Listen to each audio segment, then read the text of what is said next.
All right, ladies and gentlemen, what is going on? Welcome back to another episode of the Mike Roach Show. And I don't want to keep you long for this episode, but I do want to talk about the Raptors in Cleveland heading into game 5 and some of the things that we have learned thus far in this series. And if you already haven't done so, make sure you follow, like, subscribe, and share the Mike Roach Show if you know people that would love this B-ball content. So, first thing that we want to get into, and the first thing that I must do, all right, and if you guys are used to me, you already know, 2-2 at Scotiabank Arena as the Raptors head to game 5 in Cleveland. And so, you know what? Before getting into this series, I think a lot of people thought that the Raptors were just going to get steamrolled in this series. And to be honest, we haven't seen this group playoff tested clearly. This is the first time that we've seen them together as a unit in the playoffs. It's the first time this team has been together, obviously, with now Brandon Ingram in the lineup. But so far, I've been slightly impressed. I mean, because to go down 0-2 and then to win game 3 and then to get that win in game 4 when you shoot horrifically, 13% from three-point range. We're talking 4 for 30 from three-point range. And to get that W, that is big-time stuff. That is big-time stuff. And so to get that win, that is very, very big. Now, it's crazy because when you listen to the media talk about the Raptors still right now, and don't get me wrong, I don't care anything about what the media is saying. Remember, I was one of those guys who said, yeah, please talk like ish when it comes to the Raptors. Completely count them out. Completely just count them out. Disregard them in every single way that you can. That's what I love personally. I love when that happens. Just disrespect them. Disrespect them and come out. And then when you get punched in the mouth, like the Raptors have done to Cleveland right now, then we'll see how they respond. We'll see how they respond because listen, I'm going to tell you guys this right now. As much as people don't really want to admit it, I'm telling y'all right now, Cleveland is shook.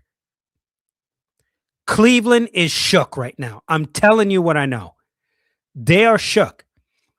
Now, people might be like, oh, you know, they're fine. They're going back home and they're going to win there. Okay, I'm not saying they're not going to win there. What I am saying, though, is this. This is a must win for Cleveland. This is a must win for Cleveland in game 5. Because if somehow the Raptors get to Cleveland and pull off a W in Cleveland, the Raptors are heading to the second round in the Eastern Conference. If somehow they can pull off a win in game 5. Now, can that happen? I don't know. It looks like Cleveland can win at home. It looks like the Raptors can win at home. And then this thing gets pushed to a game 7. So I don't know what's going to happen. But if the Raptors somehow win in game 5, ladies and gentlemen, Cleveland has a serious problem on their hands. I'm going to start getting into some of these comments early. I did not think anybody would actually be commenting right now or even watching at this time. So I do appreciate you being here. That is for damn sure. Giovanni is in the building already. You know what? Damn it.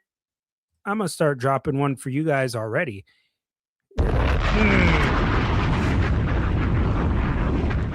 You already know. I don't even care if one person's watching. I'm going to drop one.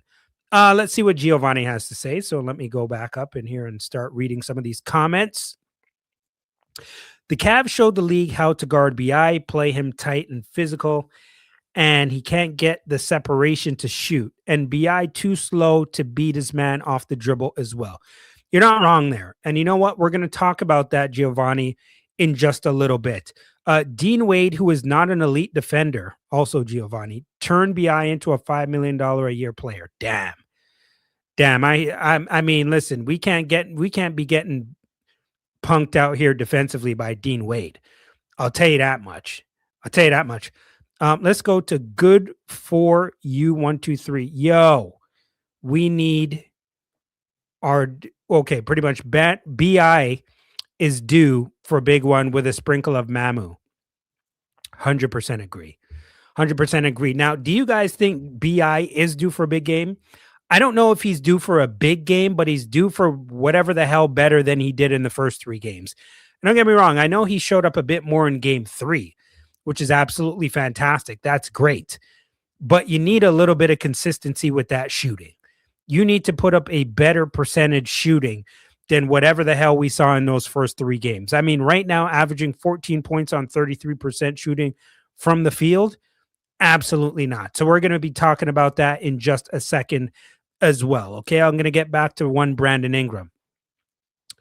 We have learned that Scottie does indeed have superstar potential, and so does Colin Murray-Boyles. While RJ is also playoff riser. The trio needs to be our future, and we need to get shooters around these guys. You hit it. Damn it, you hit it. That is Polypack 13. You hit it there. I agree. And these are all things that we're going to touch on. Like I mentioned, I'm not going to take up too much of your time this evening, but like you guys are hitting it right now. And so we do need to speak on some of these things here. Ash YI4TW says, "Oh man, if the Raptors can win in Cleveland, then come back home and finish out the first round." Listen, that's a big win if they can win in game 5. And I think the Raptors are going to be focused. I really do think the Raptors are going to be focused in game 5, because to me, the Cleveland Cavaliers, to me, they're a little too nonchalant right now. Something is strange. I don't know what that is. I don't know if they're just overconfident or they're just counting the Raptors out altogether like the media. I don't know what the hell it is, but they seem a little too cool right now. They seem a little too cool, and I think the Raptors are going to jump all over their ass. Now, I hope they go into Cleveland and put up a fight at least, but then what good is it if you don't come out with that damn W? We want action. We want action in game 5. We want physicality. We want some roughneck, smart roughneck basketball from the Raptors going into game 5. They got to bring the pain. They got to bring the heat. They got to bring the energy. That is what we want to see. Expect Raps to see a lot of zone tomorrow. It's a possibility. But if you're going to be going into zone, your shooter's got to be ready. And listen, if you want to take the option and give the chance to the Raptors to be able to shoot it from long range, then go ahead. Listen, I think Mamu and Jacoby Walter, those are 2 guys who haven't necessarily played great in this series. I thought Jacoby Walter did a pretty decent job from a defensive standpoint, but Jacoby Walter going 0 of 8 from 3-point range, I don't see that happening again. He wasn't afraid. That's what I like. He wasn't afraid to take that shot or those threes, which is a good sign. Mamu Kelishvili, I think, is due for a decent game at some point as well. When it's going to come, I hope it's going to come in game 5. Jacoby Walter, Sandro Mamukelishvili, and Brandon Ingram. I hope you get some decent shooting out of those 3. If you can get some decent shooting out of those 3, you may have a chance in game 5 here. You may have a chance in game 5. Yeah, good point, says Palapack 13. Where has the zone been against the Raptors? I don't know if they want to take that chance. Because you'll get those looks from 3-point range on that zone. And if the Raptors happen to start knocking some of those down, it could be a long night for Cleveland. Listen, they're winning. You have to remember one thing as well. The Raptors just beat you shooting 4 for 30. They just beat you shooting 4 for 30. What happens if they end up making 13, 14, 15 threes? What happens then? Because they're showing you that, listen, from a defensive standpoint, we're slowing y'all down right now. We're making it tough for James Harden. We're making it tough for Donovan Mitchell. If we can keep these guys out of the paint or limit how many paint touches they get, we can disrupt your entire offense. We can disrupt your entire offense because Allen and Mobley show us that they can't do anything offensively unless they get spoon-fed from Harden or Mitchell. You see, one thing that's very dangerous in sports is you have now given the Raptors confidence. You have now given the Raptors confidence. That wasn't a good thing. Now, I understand that you can't stop that from happening now at this point.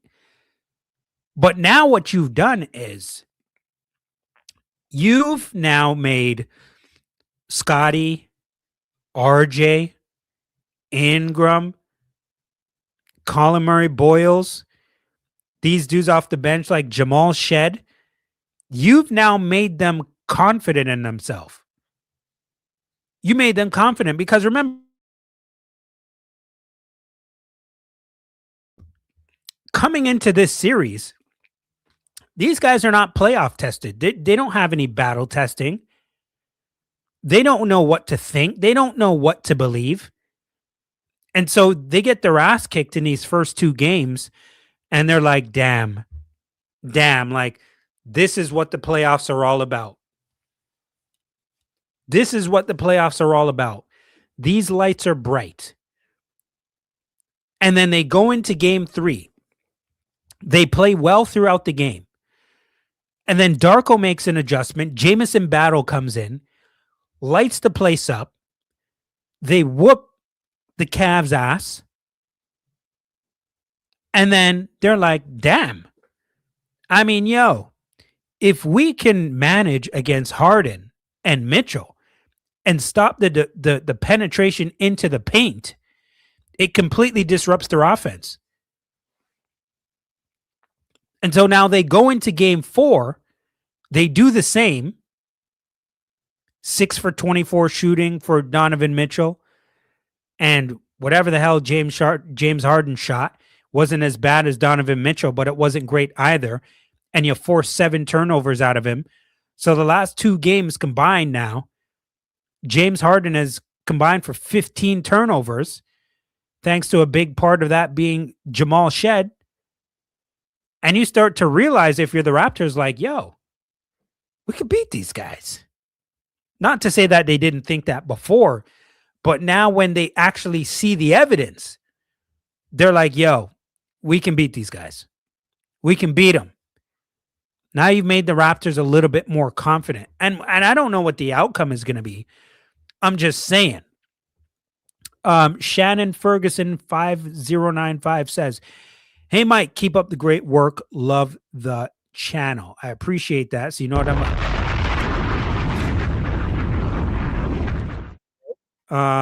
where was I? I was reading. I'm going to go to Dom. Is it Dom Daly or Dom Daly? Listen up, y'all. Raptors are going to win the next 2 games. We have figured out the Cavs. They're not who everyone thought they were. Listen. He ain't lying. He brings up a valid point. We're talking about that. Listen, you figure out how to take care of Mitchell and Harden, the Cavs got a problem on their hands. They got a problem. Like, y'all tell me, man, because I was trying to figure this out. And I was asking if there was any people from Cleveland watching this thing. I mean, when I was doing the post game. And I was like, what is up with Evan Mobley? Like, what is up with Evan Mobley? I thought he was way better than whatever the hell we're seeing from him right now. Was I just like, was I out to lunch on Evan Mobley, or is he better than what we have been seeing in these last few games? I don't know. I just thought I was going to see a little bit more from him. Thought I would see a little bit more from Allen as well. But, I mean, listen, Dom is saying it. They're not who we thought they were. And we'll see what happens in game 5. But the physicality of Scottie Barnes, Colin Murray-Boyles, and I think it's important that even though Jakob Poeltl is not being, he's not playing great, we need to have him play well when he's on the floor, whether it's the 19, 20, 21 minutes or whatever. Obviously, his minutes have gone down, and clearly we've seen the rise of Colin Murray-Boyles. But while Jakob Poeltl is out there, damn it, he has to defend and defend well and smart. Just not give up a whole bunch of cheap fouls. Be physical, play smart, and if you have to give the occasional hard foul, damn it, then that's what you have to do. That's what you have to do. And so I'm going to start with this. The Raptors can play with them, obviously. You got to out-physical them, which everybody and their grandmama has talked about. We clearly understand that. Listen, you have the physical matchup here. You have the physical advantage. They have the height advantage, but the Raptors have the physical advantage. Poeltl, Barnes, CMB. You have the physical advantage, so use it. And that dribble drive penetration from a defensive standpoint, keep them out the lane. Now that's much harder, much easier said than done, I should say, to just keep these guys out the lane. But Jamal Shead has done an amazing job doing that. And now I did have a stat for you guys that I want to read that I got from Josh Lewenberg, and I want to read it to you before I forget to. Listen to this, okay? Now, this is from Josh Lewenberg on X, and this was about 6 or 7 hours ago that he posted this. Listen to this. According to NBA.com matchup data, Jamal Shead has guarded James Harden for nearly 9 minutes in this series, and in that time has forced 11 of Harden's 24 turnovers. He has guarded James Harden nearly 9 minutes in this series, and in that time has forced 11 of Harden's 24 turnovers. He's been phenomenal. He has been phenomenal. And we'll talk about him in just a second as well. Now, let's start off with one Scottie Barnes here. Scottie Barnes has been great. And I'm going to do a screen share with you guys. So you guys, I don't know if you'll be able to see it great, but I will try to show it you. Scottie Barnes is averaging 25 points, 7 assists, 4 rebounds, 1 steal, and 1 block on 52.3% shooting from the field. He's shooting 46.7% from three-point range so far in the playoffs. Scottie Barnes is doing his damn thing. And can we show some love? Can we show some love? Because we were saying, is Scottie Barnes going to step up to the occasion? Is he going to step up to the plate? And right now, through 4 games, and that aggressiveness from an offensive standpoint is one that I've been talking about forever, that I wanted to see from Scottie. Because why? Why am I so bullish on Scottie Barnes being aggressive in this series? Why? It's clear, guys. It's clear. If Scottie Barnes is continuously aggressive, you please let me know. Please let me know who's going to be able to stop him on a regular basis. Please. You let me know who's going to be able to stop Scottie Barnes on a regular basis going to the rim. With his size and strength, his ability to finish with authority around the basket, who the hell is going to be able to stop him on a regular basis? And another reason why, he's a good free throw shooter. Okay, so you want to put him on the line. He makes those clutch free throws. And so we saw that. We saw that at the end of game 4. Scottie getting to the line is huge because he can knock the free throws down. But how do you get to the line? If Scottie was going up for some soft ass layup attempts, like we saw from Brandon Ingram, and I'm not trying to be a jerk to Brandon Ingram here, but those are some soft ass layups that he was going up with. It was absolutely driving me nuts. When you go up with authority and try to dunk it on Jared Allen's damn head top, you end up at the free throw line in the playoffs. But when you're going up for soft layups, they ain't calling that. They're going to let you play. That's why you got to be super aggressive. Scottie's going up trying to dunk on mans right now. That's what you have to do. That's how you find yourself to the free throw line. Finds himself to the free throw line, knocks down the free throws in the clutch. In the clutch. So we got to show him a lot of love for doing that as well. That's how you're going to help win ball games on the offensive end if you're Scottie Barnes. I love Scottie Barnes offensively. I think that it should be featured more around him. Not completely around him, but more around him, because I like his ability to do damage in the paint, to shoot from the mid-range without being hesitant, to shoot from the mid-range. And I like Scottie shooting threes as well. I like him from all 3 levels. Not a great three-point shooter, but if he catches the ball and he doesn't hesitate, Scottie can make those shots.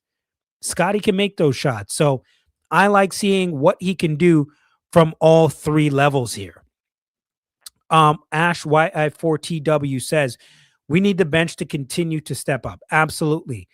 Absolutely. And we will talk about that in just a second. What is going on here? Where is my mute working? No, it is not working right now. Let me know if you guys can still hear me clearly, because there's something going on with my mute toggle right now. Listen, what he's doing defensively, what he's doing from an offensive standpoint, listen, we just got to hope that Scottie Barnes keeps this up or even takes this thing to the next damn level. Okay. Next, the person I want to talk about is one RJ Barrett. Show some love for one RJ Barrett. RJ Barrett. Thank you, Yosef22. I see, Yosef, you got a lot of stuff that you put in here. I'll get to it in just a second, by the way. RJ Barrett has been consistent. He has been consistent. He shows no fear. The RJ Barrett the RJ Barrett slander will not ever take place on this show. It will not. We can be real and we can talk that talk, right? But the slander stops on this show. I love me some RJ Barrett. The brother just plays hard, no fear. Listen, I don't think he makes great decisions out there all the time. I don't. But I just love his fearlessness. He's always willing to be aggressive, and you don't have to force it out of him. He just does it. And we've talked about that a lot and why it's so important. Why is it so important? It's so important because when Brandon Ingram is averaging 14 points on 33% shooting and shooting 6 of 23 from the field, damn it, you need RJ Barrett. That's why.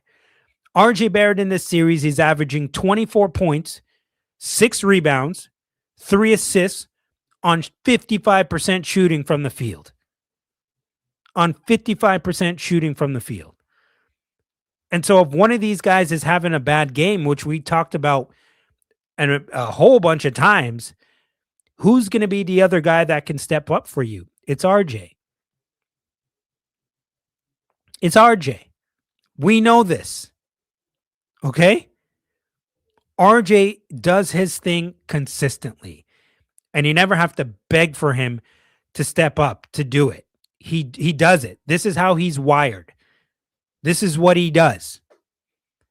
And so think about the progression of RJ's game if he continues to improve. Better decision making, becomes a better shooter, plays more under control, becomes a better defender. RJ can be good as long as his game continues to grow and continues to excel. That's how it would be with anyone.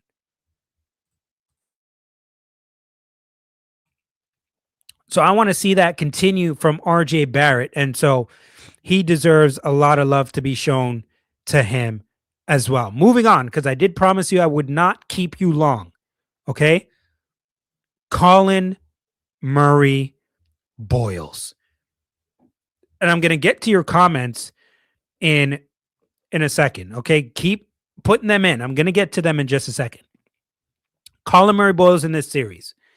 17 points, 7 rebounds, 2 assists, 65% from the field. 65% from the field. And from a defensive standpoint, this guy is just a flat out behemoth. I mean, a defensive juggernaut in his first season for the Raptors.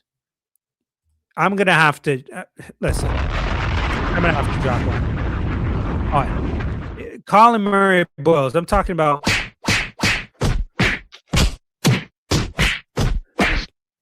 from a defensive standpoint. I mean, offensively, he's good too, because he really doesn't have to go out there and search for anything.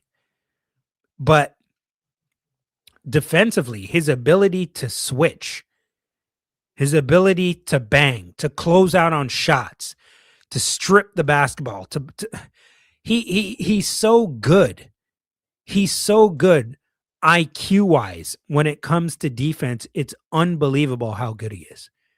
And if you didn't already do so, if you didn't catch the show with myself and former Toronto Raptor point guard Alvin Williams, which we did a show a few days ago, and we talked about Colin Murray-Boyles in that show, make sure after this or save it to your watch later, go check out that show with myself and Alvin Williams as he is talking about Colin Murray-Boyles. And we discussed a whole bunch of other things as well. But check that segment out as well. Colin Murray-Boyles has been huge. Has been huge. He's given Mobley, Allen fits. Okay? Tough defensively. Goes up, swats your shot out of the air. Switches, beats you to the spot. I mean, he is just, like I mentioned, a juggernaut of a defender. And you can see that he is just giving hell. And I mean absolute hell to the Cleveland Cavaliers. And I don't know how much Cleveland knew about Colin Murray-Boyles before, but they know who the hell he is now. I'll tell you that much. They know who the man is now. And imagine Murray-Boyles in just his first season doing what he's doing. Giving him an off season now, having experience and playoff experience, and him being able to expand his range and his offensive arsenal. Imagine what the hell this guy can become. I mean, are you kidding me? I mean, he is a nice player. A very nice player. And Colin Murray-Boyles is going to continue to just go crazy, I'm hoping, in the rest of this series. So I'm going to get back into some of your comments before I continue. And where did I leave off here? Ash YI4TW, $2 for the super chat. Really appreciate that. And if you give any for the super chat, I don't even care if it's 50 cents. You know, I gotta drop one for you here as well. Okay, so I'm going to get to some of your comments right now because there is a hell of a lot more than I thought there was going to be at this time of the day. So I'm going to start here.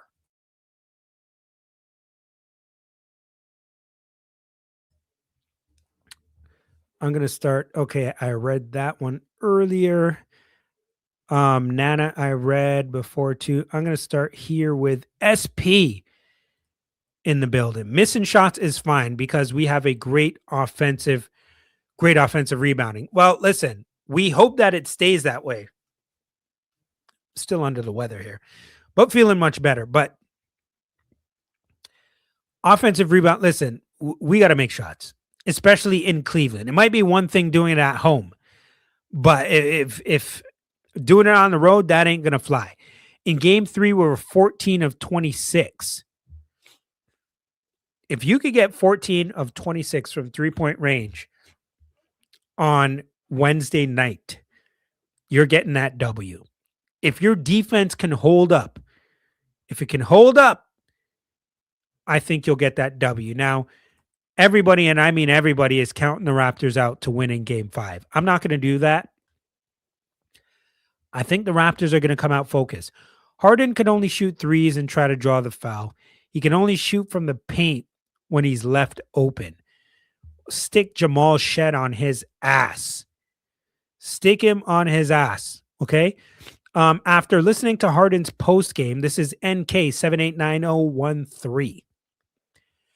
After listening to Harden's post game, he's saying the mistakes they made are self-inflicted, and they now have a plan in place to basically not let our team get to them defensively and change up some looks. Well, we'll see if he's right. But I mean, the Raptors are going to be changing some things up too. I'm pretty sure that they're going to be going over their defensive schematics in a way to combat whatever the hell Cleveland is doing. And listen, with that being said, we got to show some love to somebody else now that you bring that up. We got to show some love to Darko as well. Because Darko, he has shown us at this point that he can make some timely adjustments, right? He's showing us that he can make some adjustments, and he's showing them he was willing to put Ingram on the bench when he was struggling. He's willing to play Colin Murray-Boyles more than he's been playing Jakob Poeltl. And what I really liked is that he played Scottie Barnes more than 40 minutes. Remember that I was talking about, and that's the part that was making me nervous. Like, are you going to try to put Scottie in for less than, 40 minutes? You're going to try to play him to 37, 36, to 38. Damn it, no. If you got to play him 40 minutes, 41 minutes, 42 minutes, damn it, if you have to. Don't get me wrong. I know he's going to be tired as hell and burnt the hell out. I get it. I'm not asking Coach Darko Rajakovic to be Thibodeau. That's not what I'm saying here. But desperate times call for desperate measures. Desperate times call for desperate measures. If you got to play Scottie that 40 minutes, 41 minutes, then damn it, you do it. Okay? SP says, I also learned I was right about RJ guarding the bigs. You did mention that. You mentioned that, I think it was a couple shows ago, if I remember correctly. He's a power guard, and he can use his physicality. If they want to go to Allen and Mobley, that takes Mitchell and Harden out of the play. You know what's crazy? I think I do remember you mentioning that. And I was saying, well, it could happen. You could be right, but they're probably just going to lob it up over his head. You were right. And you know what? He wasn't terrible. I do remember you saying that. And I was like, listen, anything's on the table at this point. And you know what? You were right about that. Hey, Mike, like Kenny comments, really, Kenny Raptors in 6. Okay. Awesome channel, Mike. Keep it up. Ashway at 4TW. Thank you very much.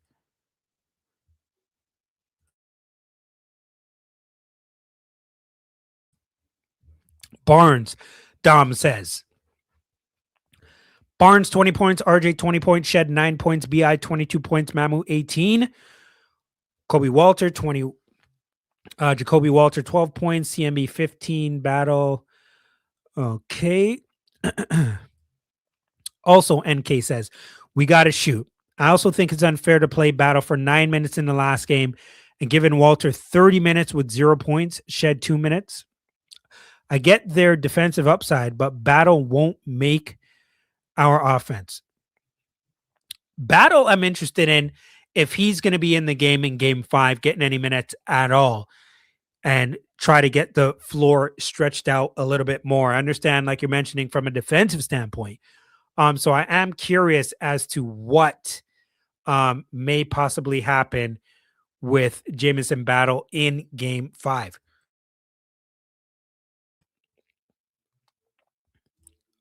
Yeah, how did Mobley, this is from Yosef 22. Yeah, how did Mobley win a defensive player in the year? Like how? Was he even in the running this year? I don't think he was in the running this year at all. So I'm really surprised about what has been going on with one Evan Mobley. I'm actually a little bit shocked about that, which is crazy. Johnny is in the building as well. What is going on, Johnny? I got a bomb waiting for you to be dropped a little bit later. Evan Mobley, who I thought he was. You know what? Nana, I will say this. Nana has been bullish. I will say this. Nana has been bullish every show on the Raptors winning this thing in 6, even when they were down 0-2. Even when they were down 0-2, Nana has been saying Raptors in 6. He's soft. Alexander Sema 9312. Did I say that right? I don't know. Damn, I mean, tell us how you really feel. Look awful. You can't expect Battle to come in and do magic. The coach gives other players at least 15 to 20 minutes, then do the same for Battle. I thought we would have seen Battle a little bit more in game 4. I guess that we were definitely wrong there. Mobley has been disappointing, 100%. Bomber BCM. I've heard a lot about how we can finish off the Cavs without BI waking up. Do you agree? Personally, I'm penciling in Scottie, RJ, CMB with positive offensive games, and we all need is one guy to step up. Yep, I hear you. Listen, I think you're right from the standpoint where you're going to need another guy. And it's got to be Ingram, I would think, right? I mean, like I mentioned, 14 points on 33% shooting. But at the same time, when we look, and if I share the screen with you guys just one more time, as we look at some of the numbers for Brandon Ingram here, right? Let me just take your comment off so you guys can, and I'll put this up so you guys can see it here. Where is Ingram? So I'm looking at Ingram here, 14.8 points, and I see that. But what worries me a little bit more about Ingram are, and I wouldn't say necessarily worried, but 3 rebounds, 2 assists. The 3 rebounds and 2 assists to me are what worries me just a little bit. Because here's the thing, right? If you're not going to be shooting well, and yeah, you're shooting at 33%. We know you're struggling right now. I got to know if you can dribble. All right. Like if think about it, like dribble, shoot, pass, defend, and think, right? Like you got to be able to do at least 4 out of 5 of those things somewhat well. And so if you're not scoring at the clip that you usually score at from an offensive standpoint, your handle is shaky as well. You got to make yourself more into a rebounder, a passer, a defender, right? Like there are other ways to contribute just to be bullish when it comes to scoring. And you see that clearly with a guy like Jamal Shead, right? Jamal Shead makes an impact, having 2 points, and Jacoby Walter did a really good job having 0 points and making an impact in that game.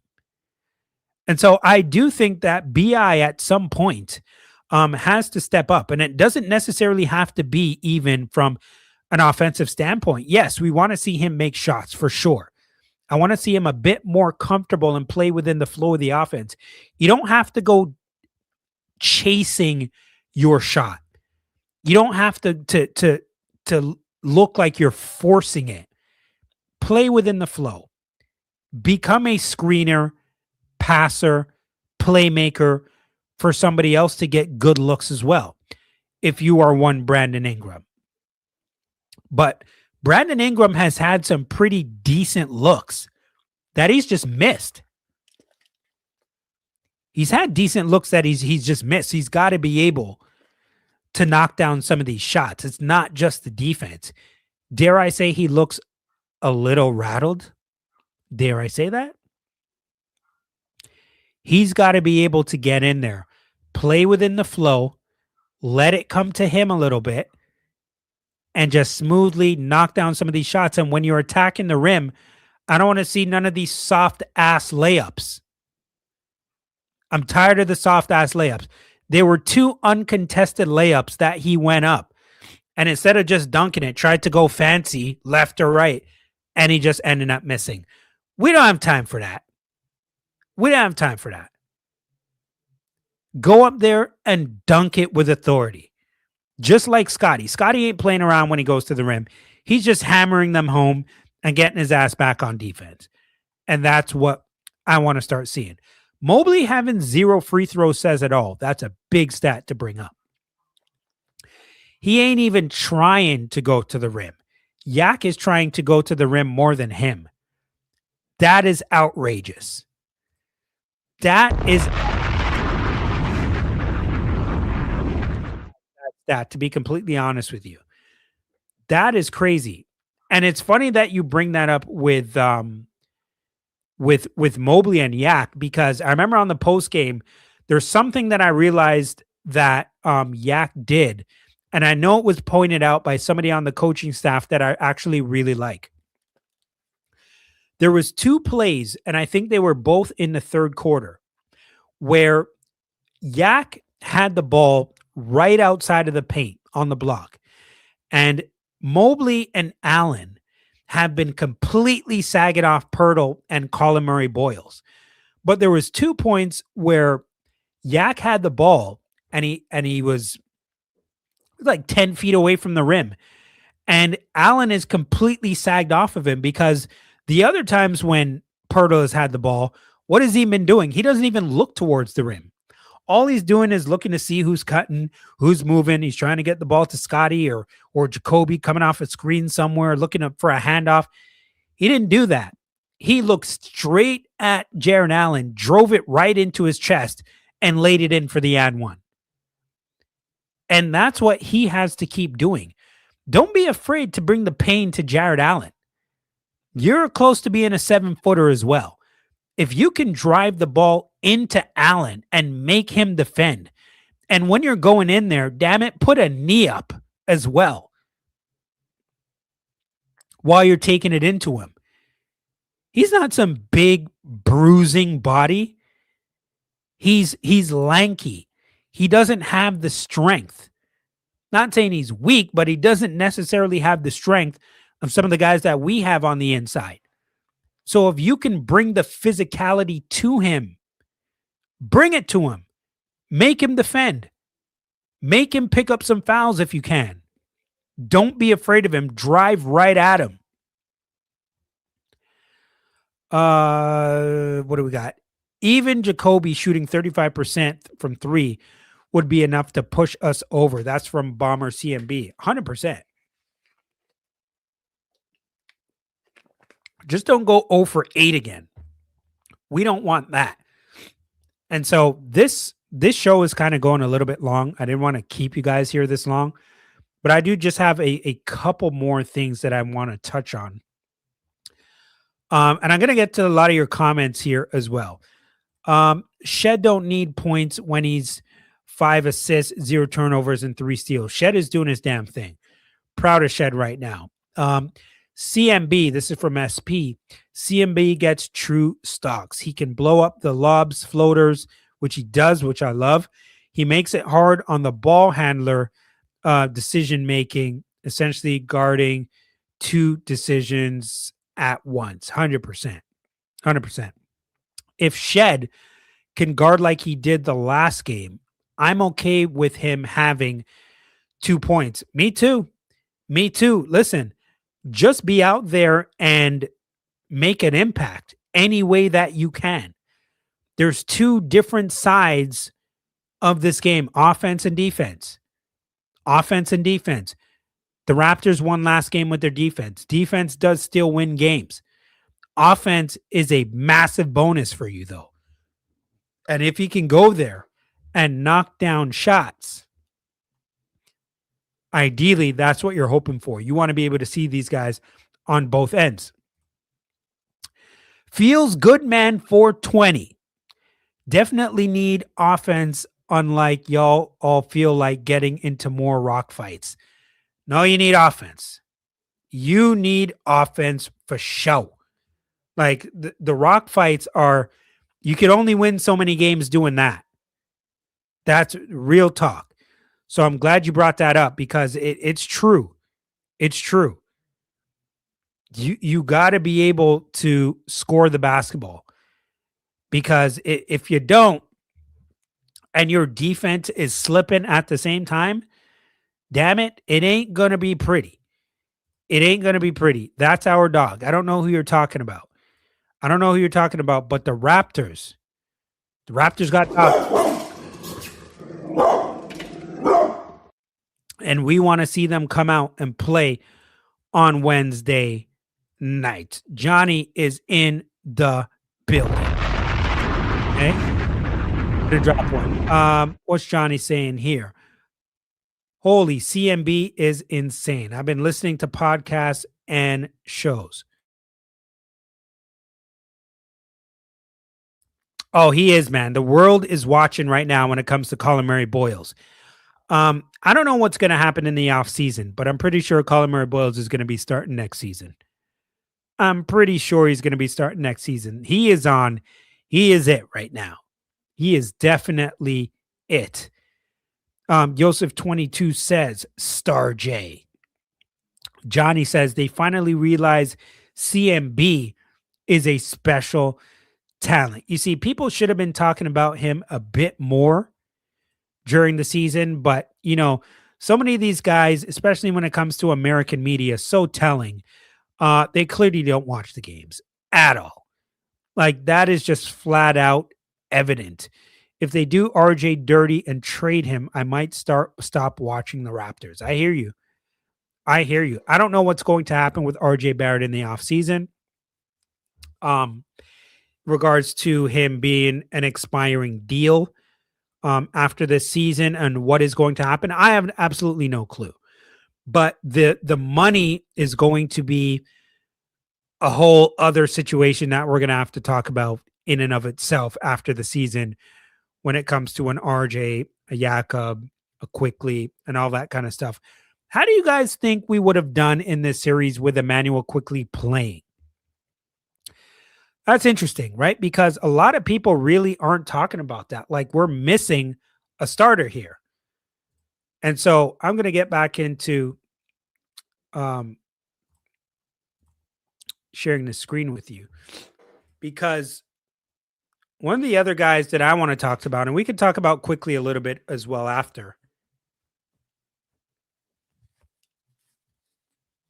are the bench guys.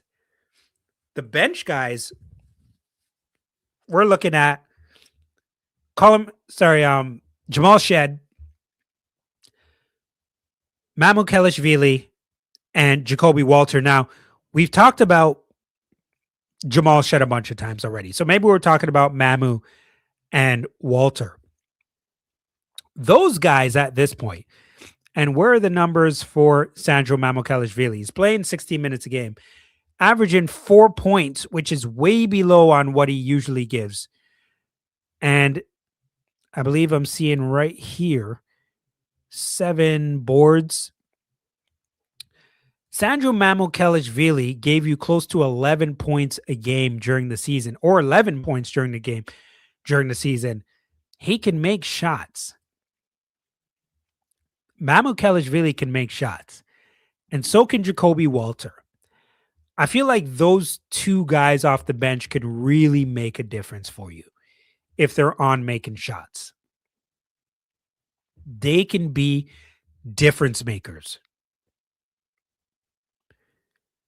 They haven't necessarily played horrific, but not great from an offensive standpoint. They can give you something. Dirty, poor CB.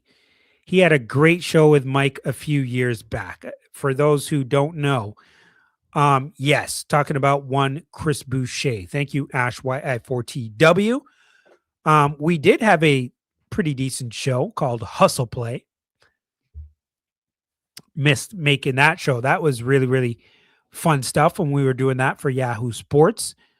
Ash Y4TW also says Raps getting rid of CB was the end of him. Hopefully a team will pick him up. Hopefully CB, we haven't seen him since the trade deadline, I would say. So hopefully he can find himself a team in the season, in the off season, and we'll see more of him next year. His basketball IQ is like so special. Both sides of the ball, the amount of game winning plays he did, we wouldn't win game 4 without this dude. Who are you talking about, Johnny? Tepin TN87. I'm from Cleveland, but I've been a diehard Raps fan since 2014. Interesting. Blowing up the Cavs team would be payback for all the years of LeBron. Would love to rub it in to my friends. Let's get game 5. Wow, that's interesting. Like Cleveland, here's the thing about Cleveland, because I've heard this before, and I think this could actually be something that could happen. If they make a deal around Evan Mobley to go to Milwaukee for Giannis, that can be very interesting. If you got Giannis on Cleveland with Allen and Mitchell and Harden, I don't know. I don't know if that would happen, but it could be pretty interesting. It reminds me of Draymond Green, but better, more athletic, and better touch. I think you're talking about CMB. Rig Papa. Should CMB start or continue Pirtle starting, getting around 12 minutes a game? You know what? That's an interesting question. And, I've been talking about that a bit in regards to that. I don't think it's going to change now. I think they're going to continue to start Pirtle and bring CMB off the bench. But we'll continue to see CMB play more minutes. I don't think they're going to disrupt that. I think they're going to keep that the same. Now, in the future, it's a different story.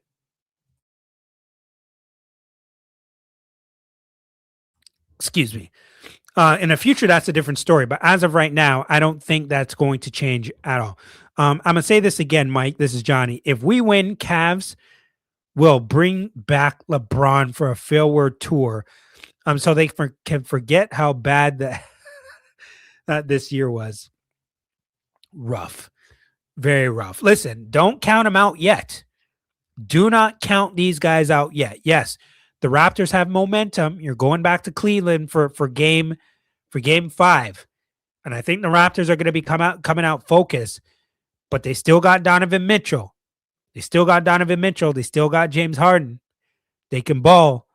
But if the Raptors can keep their defenders in front of them, no telling what can happen in game 5. The way Colin Murray-Boyles plays would make the lives of so many bigs easy. He does things vet bigs should already be doing. 100% agree. 100% agree there. Papa, Darko has done a good job of sprinkling in Battle and AJ Lawson to buy rotation players some grass. I agree with that. That's a good comment. 100% agree with you there. Do you think we see Jamison Battle a little bit more in game 5, possibly for some shooting? Maybe we do. Maybe we do. Battle had to, this is from the Shy Star Boy. Battle had to be taken out the moment he went out there. Dennis scored on him. Schroeder is annoying. Guy just annoys me for some reason. Not sure why. And even him in this series, to be completely honest with you.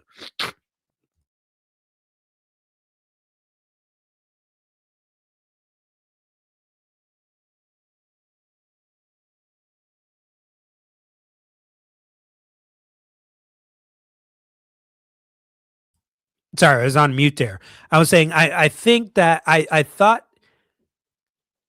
Dennis Schroeder was going to play a lot better in this series. I thought he was going to play with a little bit more of a chip on his shoulder against the Raptors. But he hasn't been that good in this series. I thought he would have been a lot better, to be completely honest with you. Some of his decision making when he's out there is just not very good. His inability to shoot the basketball has just been brutal for the Cavs in this series as well.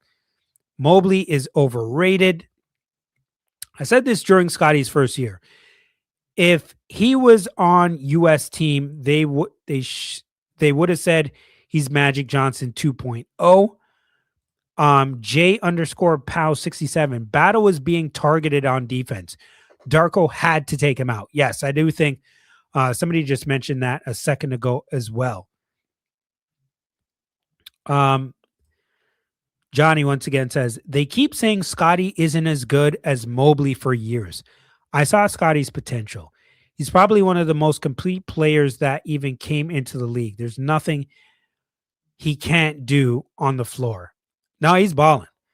He's balling. I mean, if you're looking at it between Scottie and Mobley, if you had to pick between one of the two, ain't no way in hell I'm picking Evan Mobley over Scottie Barnes. Absolutely not.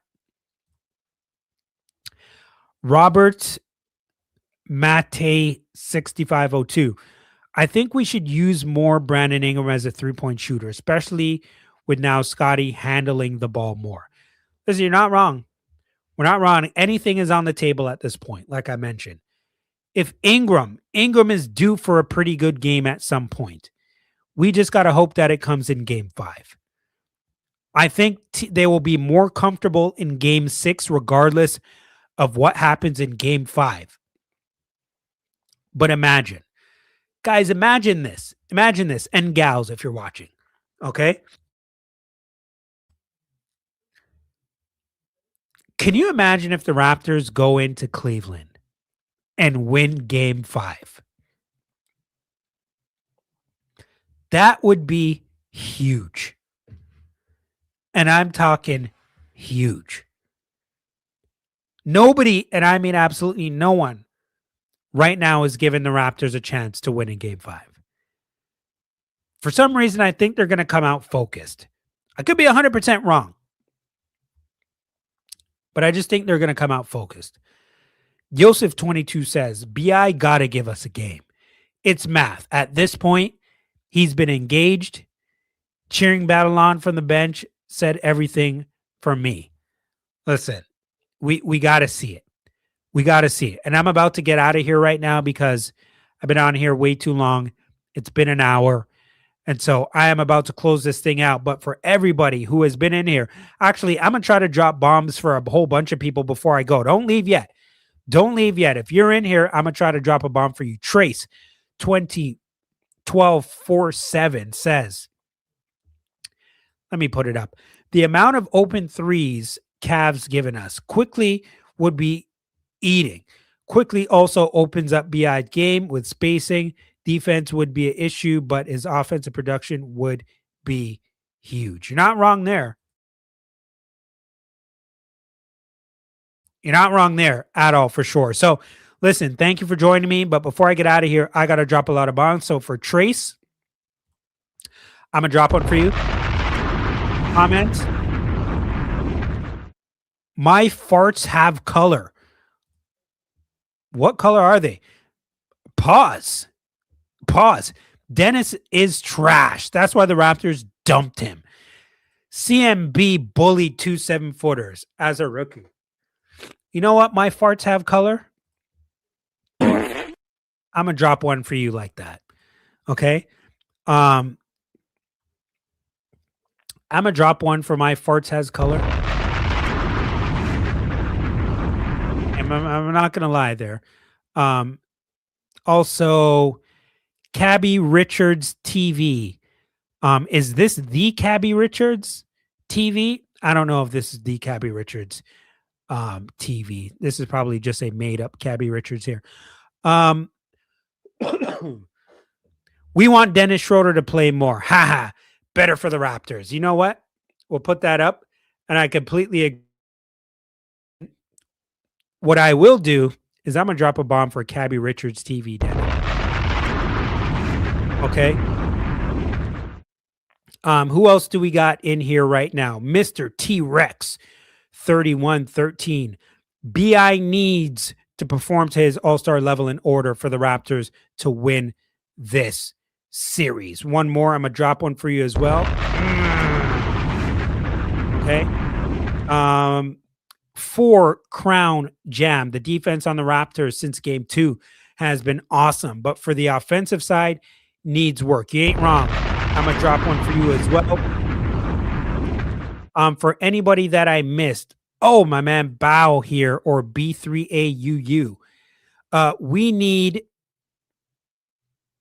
to be headstrong and rely on our stars to make shots on the road game 5. Completely agree. Everybody, thank you very much for joining me on the show. And we're going to see what happens. Meet me back here post game 5 for our reaction. I'll get to all your comments there as well. If you're getting in this late, get in the comments after the video has been posted, and I will get back to you. At Mike Roach 7 on IG, at Mike Roach 23 on X. Make sure you follow, like, subscribe, and share the Mike Roach Show. Thank you for joining me, and I'm out. Appreciate you all for being in the chat. Thank you.